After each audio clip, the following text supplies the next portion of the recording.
আমরা ইউজ করছি, হ্যাঁ। আর আপনাদের হাতে একটি করে প্রোডাক্ট দিয়েছি যেটার নাম হলো সাগরিকা। আচ্ছা, গাছের যে খাবার লাগে মোট 17 প্রকার খাবার লাগে, ঠিক আছে। তার মধ্যে আছে কার্বন, হাইড্রোজেন, অক্সিজেন। এবারে এইগুলো মানুষকে দিতে হয় না, এগুলো প্রকৃতি থেকেই পেয়ে যায়।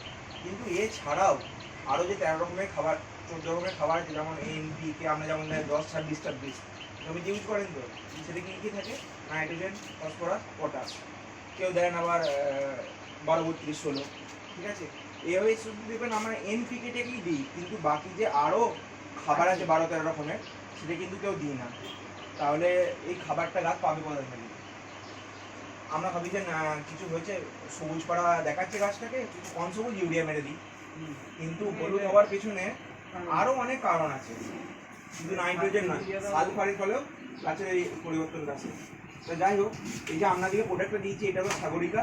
এর মধ্যে 17টা খাবারই মানে আছে, ঠিক আছে। তাছাড়া আপনি শুনবেন, 17টা খাবারই আছে, তাছাড়া কি আছে? 3 ধরনের প্ল্যান্ট হরমোন আছে, অক্সিন, জিব্রেলিন, সাইটোকাইনিন। এই 3 ধরনের হরমোন আছে এবং 17 প্রকার খাবার আছে। এটা একটা আপনারা অনুখাদ্য বলেন, কিন্তু এটা আসলে একটা বায়োস্টিমুলেন্ট। বায়োস্টিমুলেন্ট মানে জৈব উদ্দীপক। গাছটাকে সঠিকভাবে যে ছোট ছোট নিউট্রিয়েন্টগুলো দরকার হয়, সেইগুলো এই গাছটাকে মিটিয়ে দেয় এই নিউট্রিয়েন্টটা দিলে, ঠিক আছে।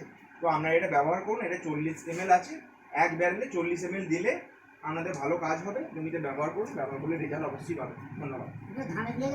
ধান, গম, আলু সবে দিয়ে দেওয়া যায়।